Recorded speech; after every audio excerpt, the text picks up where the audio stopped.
नमस्कार, स्वागत है आपका हमारे इस खास पेशकश में। मैं हूं राजेश राज, राष्ट्रकवि रामधारी सिंह दिनकर की भूमि बेगूसराय में। दोस्तों, बेगूसराय क्रांति की भूमि है, कई सांस्कृतिक धरोहरों का गवाह भी है।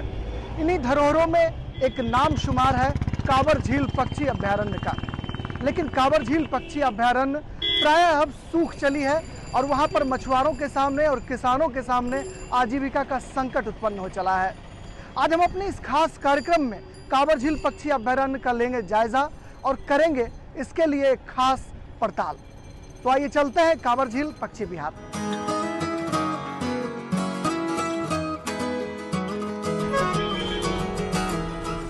बिहार के बेगूसराय जिला मुख्यालय से जब आप उत्तर की ओर बढ़ते हैं तो मंझौल की दूरी लगभग 15 किलोमीटर है।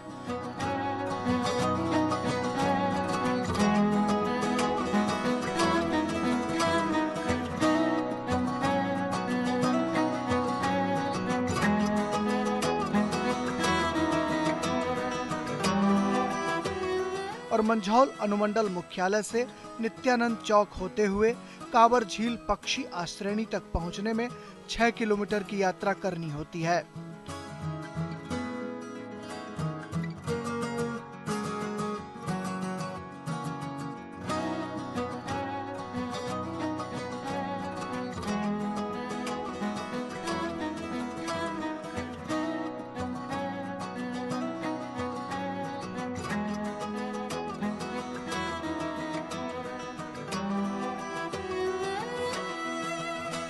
कांवर झील एशिया की सबसे बड़ी गोखुर झील मानी जाती है।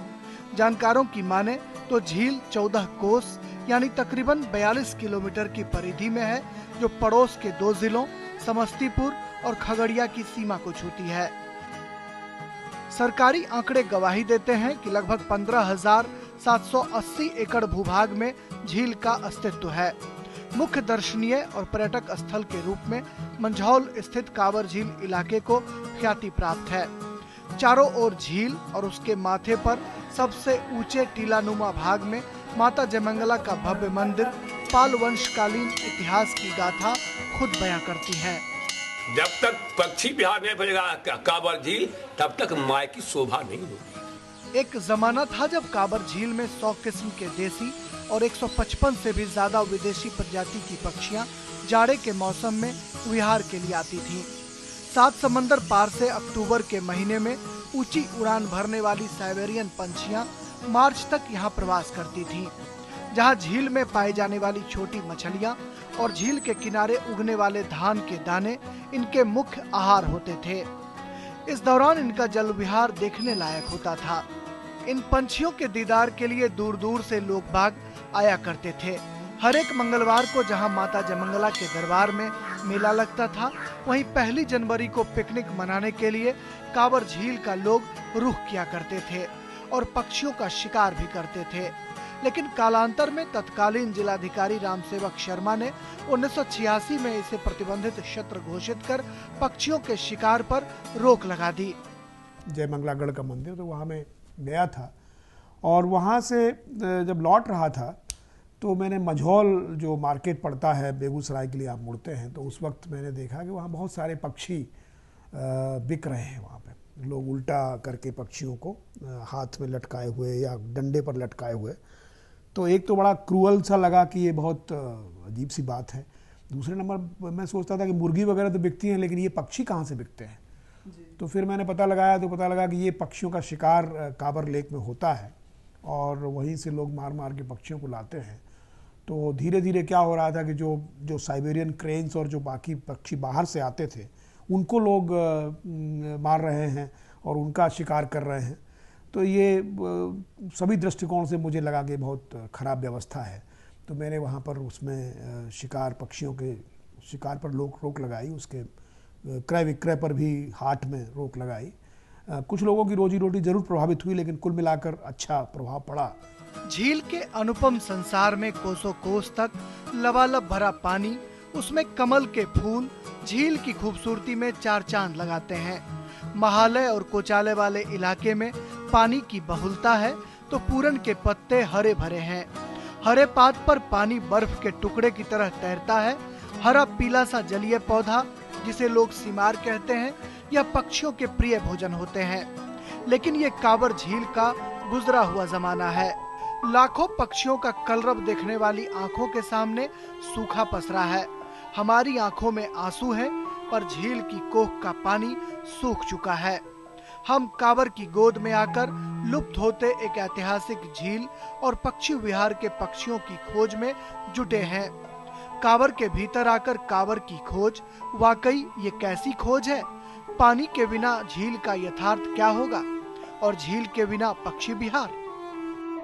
एक जमाना था जब कांवर झील पक्षी विहार में साइबेरिया से आने वाली तमाम पक्षियां यहाँ पर आश्रय की तलाश में आया करती थीं, और जिस तरीके से अभी भी आप देख सकते हैं कि थोड़ी बहुत पक्षियां जो हैं वो यहाँ हैं, लेकिन अब चूंकि न पानी है, न यहाँ धान की खेती होती है, और पक्षियां जो हैं वो आशियाने की तलाश में इधर उधर भटक रही हैं।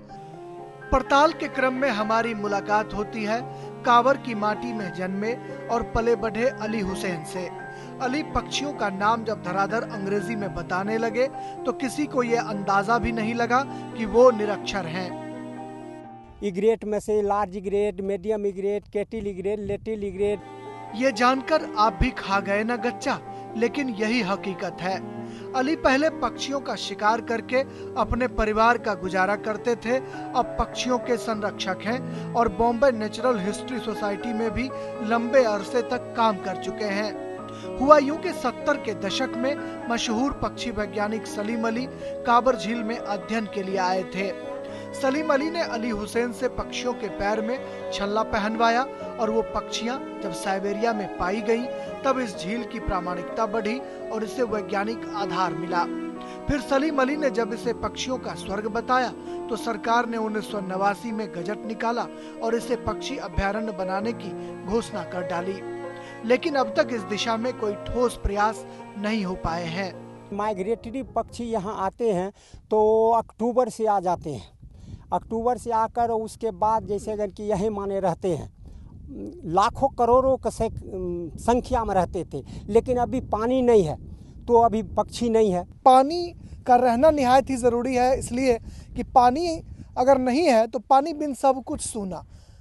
वजह साफ है कि पानी अगर नहीं है तो पक्षियां यहाँ नहीं आएंगी, और पक्षियां नहीं आएंगी तो धरती का जो ये स्वर्ग है, बिहार का जो ये स्वर्ग है, यह स्वर्ग अब देश के मानचित्र से मिटने की कगार पर है। हमारी टीम सरसों के लहलहाते फसलों के बीच से कांवर झील को ढूंढने और पक्षियों को करीब से देखने की हसरत लिए कई किलोमीटर दूर पहुंचते हैं। सूरज अस्ताचल की ओर है। हम चिड़ियों की झुंड की ओर बढ़ते हैं तो देखते हैं कि 65 वर्षीय अली हुसैन छोटे बच्चे की माफिक फुदक रहे हैं। मगर ये क्या, उन्होंने तो कुछ ही पलों में चिड़िया पकड़कर कमाल कर दिखाया। हमने उनसे इसका राज पूछा।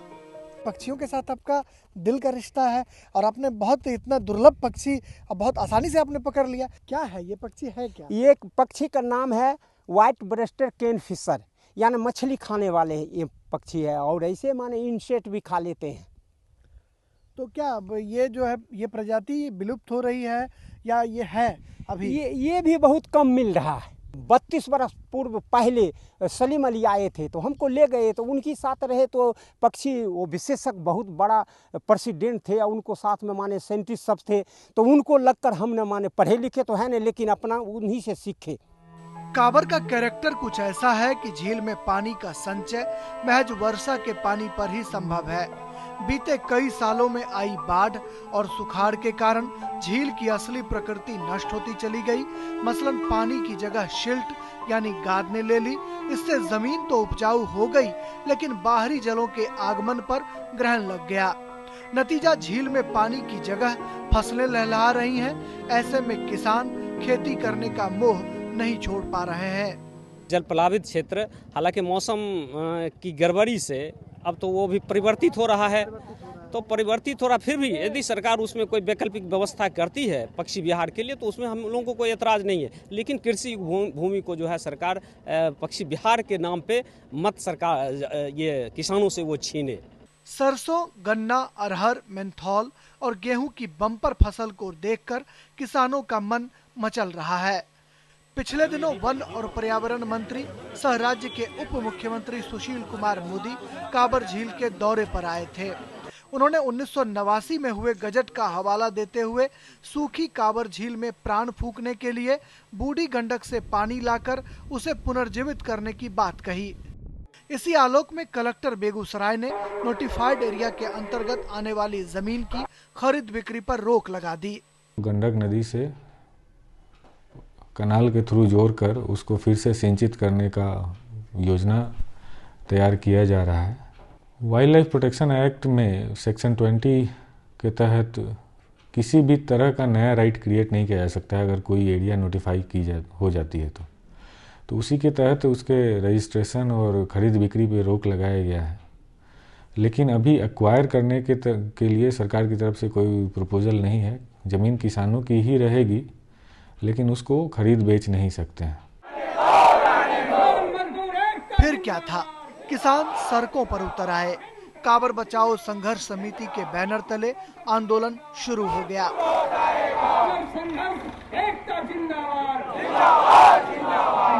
गंगा में पानी नहीं है, वहाँ पर्यावरण का असंतुलन हो गया है, उस पर सरकार पहले विचार करे। जहाँ उपजाऊ ज़मीन है, ये तो विशुद्ध रूप से उपजाऊ ज़मीन है, और जिस क्षेत्र में जहाँ पानी अभी बरकरार है, जहाँ पानी रहता है, उससे किसानों को तो कोई लेना देना है नहीं। जो हमारी ज़मीन उपजाऊ है उस पर हम खेती करेंगे और अंत तक इसके लिए लड़ेंगे। हमारे गांव के चारों बगल कहीं फैक्ट्री नहीं है। हम जितना बेरोजगार नौजवान हैं वो कृषि पर आधारित हैं, पशुपालन पर हैं, इसी आधार से हम लोग जी रहे हैं। ये 5,000 एकड़ काबर में ज़मीन है, वो मंझौल, परोराल एंड पिपर, कुंभी, चारों गांव की ज़मीन जो है उन्हीं का ये, इसी से वह उत्पादन कर कर अपना जीवन निर्वाह कर रहा है। जिन किसानों को अभी गेहूं की बुआई और ईख की कटाई के लिए खेतों में होना चाहिए था, वो सड़कों पर आंदोलन के लिए तैयार हैं। वजह यह है कि काबर झील पक्षी विहार के लिए सरकार ने ज़मीन को अधिकृत किया है, जिसकी वजह से ज़मीन की खरीद और बिक्री दोनों बंद कर दी गई है। जाहिर तौर पर किसान आंदोलित हैं इस बात के लिए कि अगर पक्षी विहार बने तो उन्हें मुआवजा मिले, उनकी ज़मीन की उचित कीमत तो मिले ही, उन्हें समाज में सम्मान के साथ जीने का अधिकार भी मिले। झील का वह इलाका जो पानी में डूबा रहता है, उसके अलावा गांव की आबादी वाली जमीन को भी झील के लिए अधिसूचित करने के फैसले से किसानों में रोष व्याप्त है। काबर से किसानों का दिल का रिश्ता रहा है और जमीन के साथ सामाजिक सरोकार भी। निबंधन रोकने से हम किसान जो पारिवारिक जरूरत का चीज़ है या सामाजिक जरूरत का चीज़ है हम नहीं कर पाएंगे। हम ज़मीन बेचते हैं तो कभी जरूरत होता है शादी ब्याह, बेटी के शादी के लिए, श्राद्ध के लिए हम लोग ज़मीन बेचते हैं। किसान हैं, जरूरत पड़ी फिर खरीदते हैं। तो ये आपस में हमारा सामाजिक एक बंधन है, उस पर सरकार ने बंदिश करके हमारे हाथ पैर में कड़ी लगा दी है। काबर जो है सो झील नहीं है, वो टाल है। हम खेती करेंगे, उसी पर हम जिंदा रहते हैं। अब हमें यहाँ लेना होगा एक छोटा सा ब्रेक, लेकिन ब्रेक के बाद जब लौटेंगे तो आपको दिखाएंगे कि कैसे काबर झील की पानी के सूख जाने से मल्लाहों के सामने जीविका का संकट उत्पन्न हो चला है।